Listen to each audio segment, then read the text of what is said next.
चतुर्दश अध्याय श्री भगवानुवाच कहन्ति प्रभु दामोदर शुणौ धम ज्ञान सार नाही संसारे अनुमानु निस्तार भक्ति जुग बिनु मुझे बइली मते भज संसार सर्वकर्म तेज तार प्रस्ताव एबे शुण जेबे जिणिबु तिनि गुण प्रकृति पुरुष प्रमाणे तम सात्विक रजगुणे ईश्वर नित्य निरंजन निर्गुण सत्य सनातन एणे ताहार नाही भेद शुण कहिबा तत्वबोध भक्ति लक्षण शयले साधिब जेउ पुण्य बळे सात्विक करी तीक्ष्ण बाण जिणिब रजतम गुण निर्मल चित्त हृदय धरी जेबासु जन सेवा करी एभावे सात्विक निर्गुण कर्मे ना सन्ति बेनि गुण तेणे धर्म क्षय जाई सात्विक ज्ञान प्रकाशई जन्म मरण काल कर्म आगम पूजा वेद धर्म निर्मल ध्यान उपदेश ए आदि संस्कार विशेष एणु ए जेते वस्तु जात जानतु त्रिगुणे जडित सात्विक भावे हा साधी साधु पंडित शुद्ध बुद्धि रजतामस गुण दुई गुरु वचने दूरे थोई तेबे सात्विकमय ज्ञान निकटे हुए उत्पादन केवल परमार्थ शास्त्र अभ्यास करुथिब नित्य तर्क पाषाण्ड शास्त्र जेते अभ्यास न करिब चित्ते सुगंध सुशीतल बारी सुदूरे स्नान परिहरी सात्विक मय तीर्थ जले स्नान मार्जन साधु मेले निरते थाई शुद्ध चिते तमरा जस प्राणी जेते ताहांकु न करिब संग जेसने समुद्र तरंग पवन बले जन्म हई निर्मल रूपे नदी सई एणु साधु संग तेजी नित्य सात्विक संग भजी सात्विक मय पुण्य देशे निवास करिब विश्वासे जे प्राणी द्यूत क्रीडारत असाधु संग विरत केबे हे न करिब मेले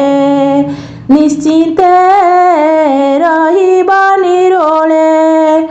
पुण्य करिब पुण्य काले निषेध न करिब बळे सात्विक बिना कर्म जेते केबे न कल्पिब चित्ते सात्विक कर्म मान करी रजतामस परिहरी अपर जेते काम्य कर्म तेणे नहि बमति भ्रम शैव सात्विक क्षुद्र दीक्षा केबे न करिब शिक्षा विष्णुर मंत्र उपदेशे सात्विक जनर विश्वासे सात्विके विष्णु ध्यान करी गृह संसार न सुमरी केवल सात्विक संस्कारे चित्त शुद्धिब निरंतरे शरीर कर्म पात्र जेते बाह्य करिब लोक मते ए दश विधि वस्तु जात जानतु त्रिगुणे जडित एणु पंडित जन जेते कर्म साधिब सत्य मते सात्विक सेवा तत्परे सत्य बढ़ई निरंतरे तेणु विशुद्ध हुए मन निर्मल प्रकाश ज्ञान जैसने बने वांसे वांसे अनल उपजे घर से सेवन दहे तेज बले पुणी से लिभई निश्चले ए रूपे गुणमय देह थाउ सात्विक भावे रह विष्णु चरणे चित्त जड़ी भजतु सर्वधर्म एड़ी हेमंत शुणी कृष्ण वाणी उद्धव जुड़े बेनी पाणी उद्धव उवाच भलई पाई मने खेद भनाथ शुणी मा गोविंद विषय आपदर स्थान भले जानती सर्वजन सकल शास्त्र मुखु शुणी गुरु वचन परिमाणी दुर्जय लालसा विषय पुणी भुंजई किंपा कह एणु संशय चित्ते मोर शुणी कहन्ति दामोदर रजगुणरु ए प्रकाश एमन्ते बुद्धि करे भ्रंश संकल्प विकल्प बेनी नाना विकार मने घेनी बेनी संयुगे महजड़े नाना प्रकार काम बढ़े कुमति जनकर मने प्रकाशे नाना कुसाधने निरते काम बस हई कर्म करई महबही केवल कर्मे बुद्धि भ्रम न जाने हानि लाभ कर्म केवल दुख मात्र सार एकथा न बुझे पामर मिथ्या विलास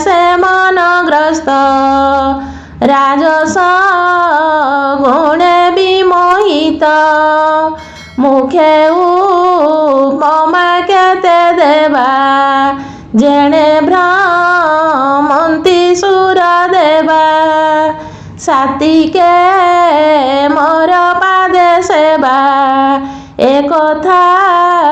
बुझन्ति साधवा एकथा बुझि बुद्ध जन मन करिब संयमन विषय संग दुख राशि एणे नहि चित्त ग्रासी सात्विक गुण मने धरी साधिब अल्प अल्प करी अभ्यासे नवद्वार रुद्धि मन पावन हृदय छन्दी आहार जिणिब आसने मन निवेशिम चरणे सर्व संशयर सुमन अभ्यासे करिब बन्धन आनन्द रजु देई गळे बान्धिब मो पाद कमळे पूर्वे जुग अभ्यासने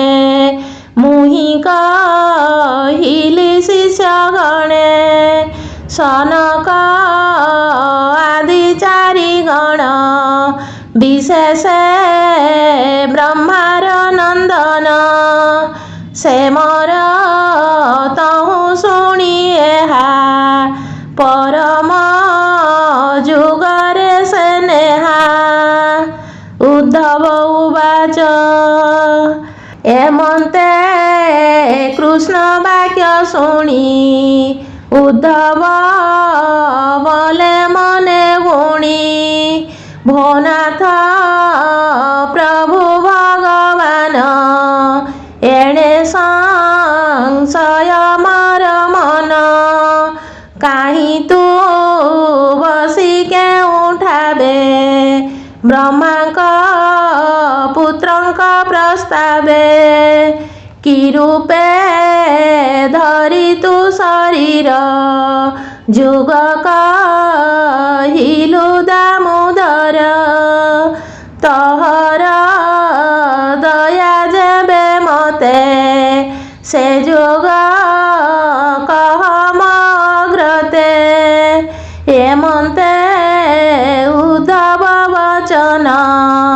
शुणी कहन्ति भगवान श्री भगवान उवाच शुण उद्धव साधु धीर जे चारि ब्रह्मार कुमार ब्रह्मांक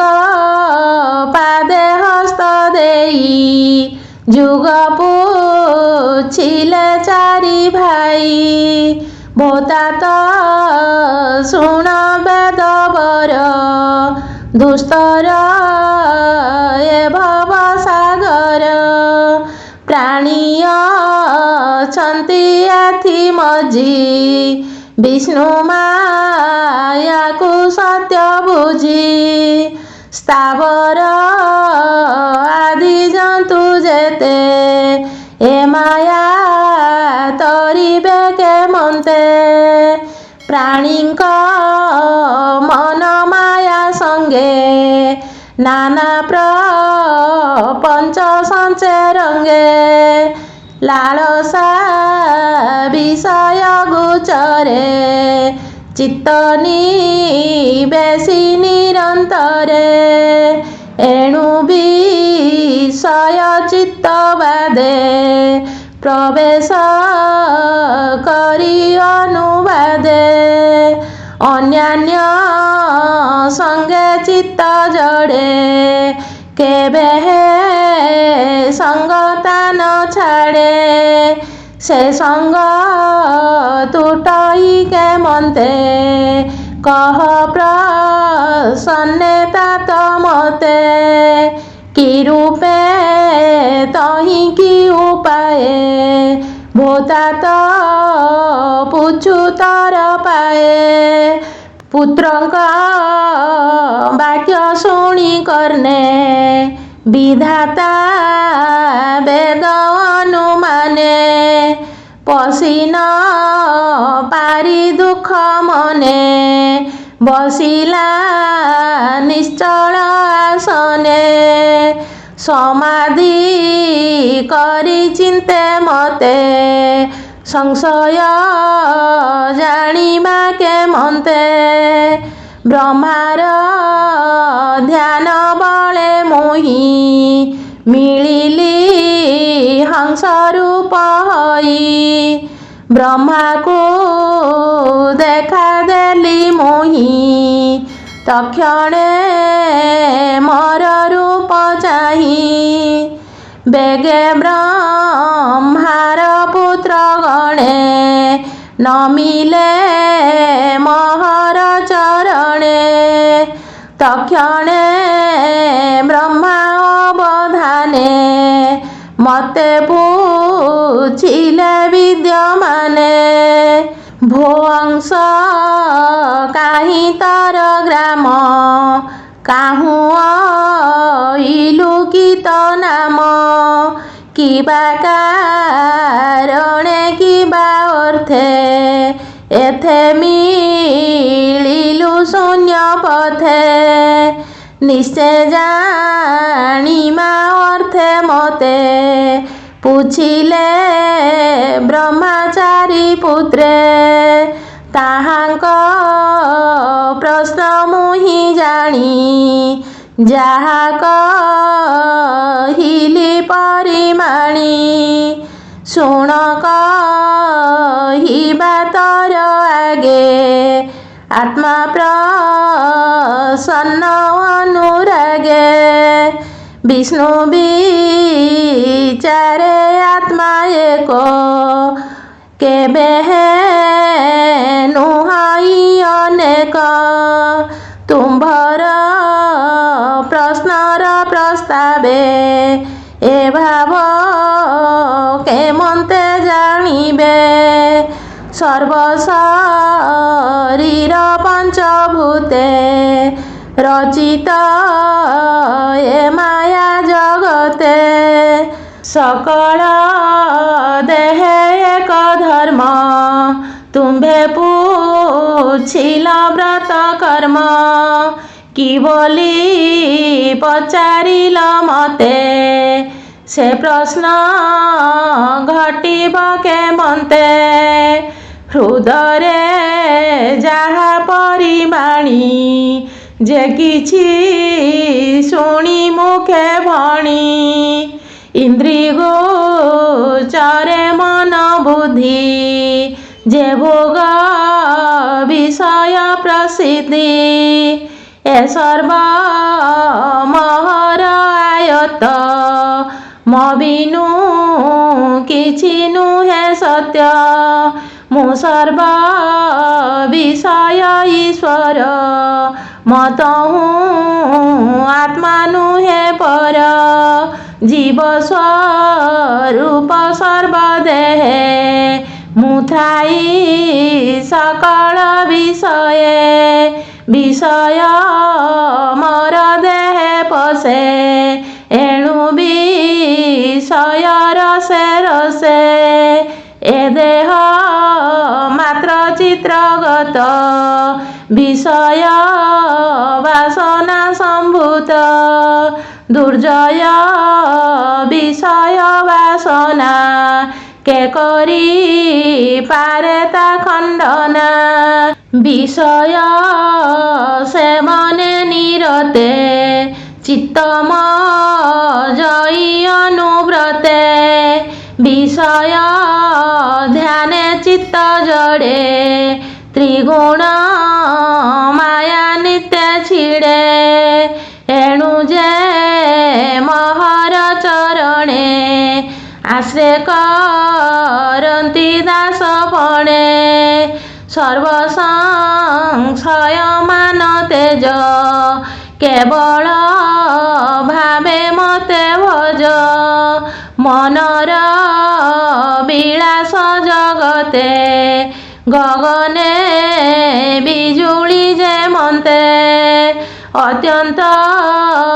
অটই চঞ্চল যেসনে প্রকাশে অনল একয়ে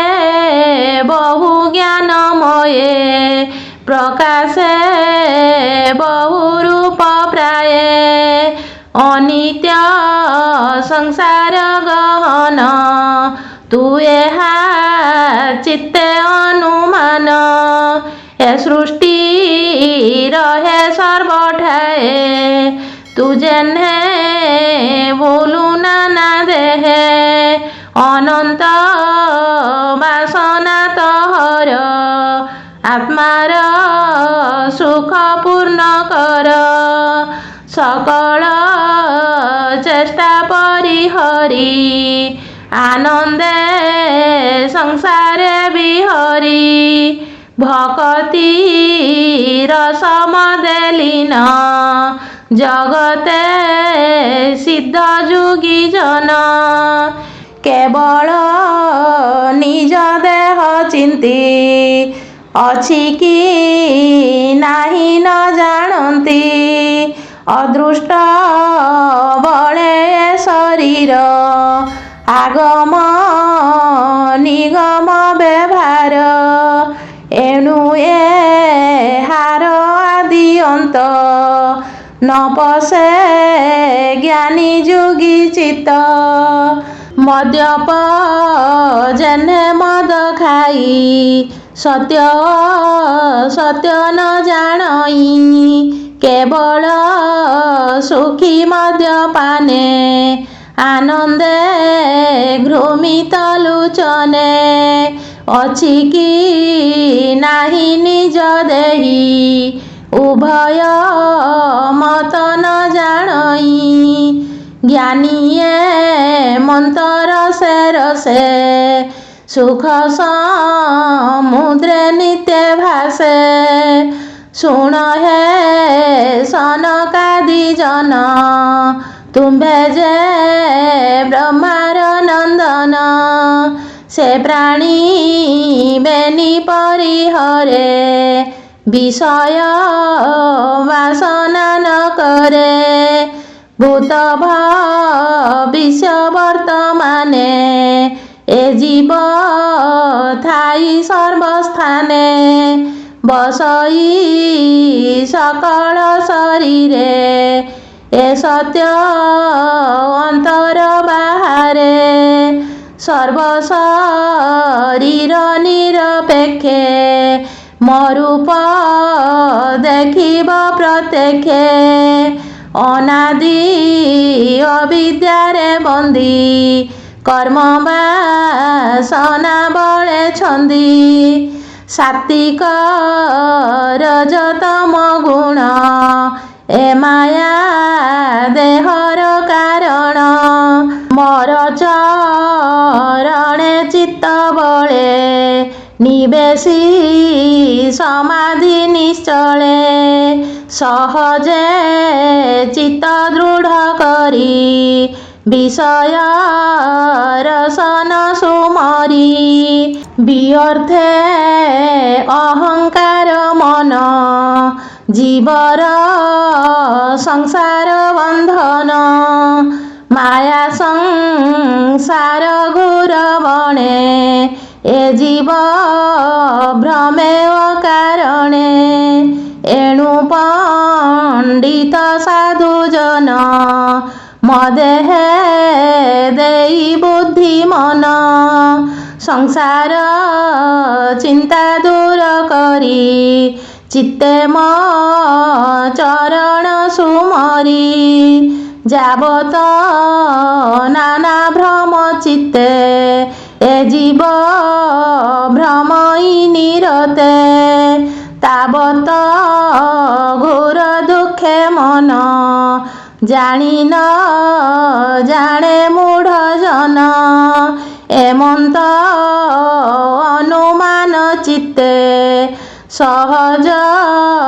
দুঃখ সুখ পথে তেজিব হরস বিষাদ ସଂସାରେ ବାସନା ପ୍ରମାଦ ଧର୍ମ କୂଟ ବୁଦ୍ଧି ଏମାନ କାଟ ଚିତ୍ତ ଶୁଦ୍ଧି ସାଧୁଙ୍କ ମୁଖାଗତ ଧ୍ୱନି ଜ୍ଞାନ ଖଡ଼କ କରେ ଘେନି ଗୁରୁ ବଚନ ଅନୁରାଗେ ଚିତ୍ତୁ ବଡ଼ିମା କାଟ ବେଗେ ଚିତ୍ତୁ ସଂଶୟ ଗ୍ରନ୍ଥି ତେଜ ସେବକ ଭାବେ ମତେ ଭଜ ପରମ ବ୍ରହ୍ମ ଯୁଗ ମାର୍ଗେ ଭାବେ କହିଲୁ ତୁମ୍ଭ ଆଗେ ସର୍ବ ଆଶ୍ରୟ ଯେଣୁ ମୁହିଁ ଯଜ୍ଞେ ସକଳ ହୁମ ଖାଇ ଏଣୁ ମୁଁ ସର୍ବଯଜ୍ଞପତି ମୁଁ ସାଂଖ୍ୟ ରୂପେ ସତ୍ୟବ୍ରତୀ ଏ ଧର୍ମ ପ୍ରକାଶ କଥନେ ମିଳିଲି ତୁମ୍ଭ ସନ୍ନିଧାନେ ଏଣୁ ମୁଁ ପରମ ଆଶ୍ରୟ ସର୍ବଜଗତ ମୋର ଦେହ ସମସ୍ତ ଗତି ମୁକ୍ତି ସାର ମୁଁ ଜୀବ ଆତ୍ମାର ଗୋଚର ତମରା ଯଶ ସତ୍ୱ ଗୁଣ ମୋର କିଙ୍କର ଏ ପ୍ରମାଣ ସକଳ ଶରୀରେ ମୁଁ ପୁରୀ ମୁଁ ବନ୍ଧୁ ପ୍ରିୟ ଅଧିକାରୀ ଅନନ୍ତ ଶକ୍ତି ମୁଁ ଧାରଣ ମୁଁ ନିରପେକ୍ଷ ମୁଁ ନିର୍ଗୁଣ ଅଣିମା ଆଦି ନିଧି ମୋର ଏଣୁ ମୁଁ ବଲାଈଶ୍ୱର ସମସ୍ତ ମୋର କିଙ୍କର ଏଣୁ ମୋ ନାହିଁ ନିଜ ପର ତୁମ୍ଭେ ଯେ ବ୍ରହ୍ମଚାରୀ ସୁତ ଏଣୁ ମୁଁ ଜାଣି ତୁମ୍ଭ ଚିତ ବ୍ରହ୍ମାର ଧ୍ୟାନ ବଳୁ କରି ମିଳିଲି ହଂସ ରୂପ ଧରି ପରମ ଯୁଗ ତୁମ୍ଭ ଆଗେ ମୁହିଁ କହିଲି ବ୍ରହ୍ମ ଭାଗେ ଏ ଯୁଗେ ସୁଖେ ଚିତ୍ତ ଧର ସଂସାର ପର୍ଯ୍ୟଟନ କର ଏମନ୍ତେ ପ୍ରଭୁ ବାସୁଦେବ ବୋଲନ୍ତି ଶୁଣ ହେ ଉଦ୍ଧବ ବ୍ରହ୍ମାର ପୁତ୍ର 4 ଜଣ ଆନନ୍ଦେ ଶୁଣି ମୋ ବଚନ ସର୍ବ ସଂଶୟ କଲେ ଦୂର ଆନନ୍ଦେ ଧରି ମୋ ପୟର ସ୍ତୁତି ପଠନ ଅନୁବାଦେ ଭାବେ ପୂଜିଲେ ମୋର ପାଦେ ବ୍ରହ୍ମାଙ୍କୁ କରି ଅବଧାନ ମୁଁ ତହୁଁ ହେଲି ଅନ୍ତର୍ଧ୍ୟାନ ହେମନ୍ତ